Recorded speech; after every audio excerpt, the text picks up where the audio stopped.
최근 교육부의 개정 교육과정에서 5.18 민주화운동 용어가 전면 삭제된 사실이 확인됐습니다.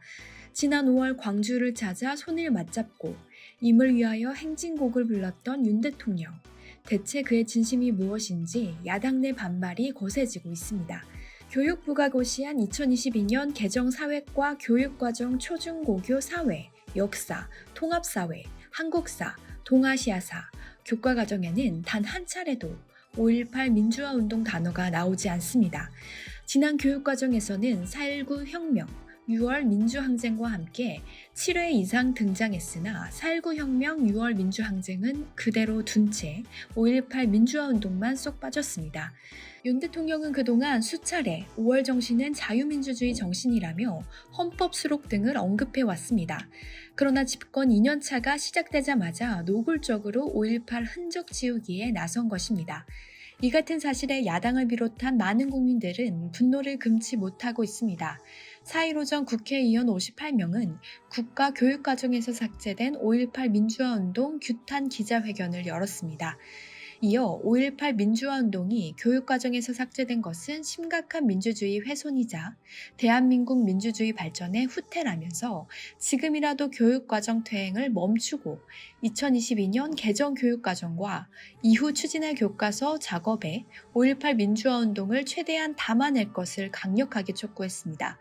더불어민주당 이재명 대표는 4일 최고위원회의에서 정부가 노골적으로 5.18 민주화운동 지우기에 나섰다. 결코 용납할 수 없는 일이라고 비판했습니다. 특히 과거 5.18 북한군 개입설을 주장했던 김광동 씨를 과거사 정리위원장으로 임명했던 일을 언급하면서 이제 한 발 더 나아가서 학교 교실에서 5.18을 지우려 한다. 역사를 부정하는 정권은 혹독한 역사의 심판을 피할 수 없다. 즉각 시도를 중단하라고 촉구했습니다. 서영교 최고위원 또한 윤 대통령이 대선 후보 시절 전두환을 찬양했다가 비난을 받자 잘못했다면서 개사가를 내놨던 그날이 기억난다. 가짜 5.18 방문이었는지 기념사는 가짜 발언이었는지 전부 대답하라고 주장했습니다.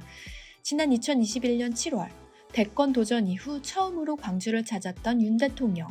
그 자리에서 윤 대통령은 내려오면서 광주의 하늘 자유민주주의와 경제 번영으로 승화시켜야 한다고 생각을 했다.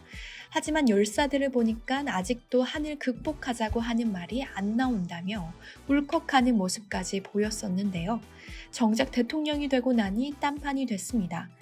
한편 교육부는 3일 저녁 21일 12월에 구성된 정책연구진이 제출한 최초 시안에서부터 5.18 민주화운동은 포함되어 있지 않았다면서 황당하게 전 정부에게 탓을 돌리는 모습을 보였습니다.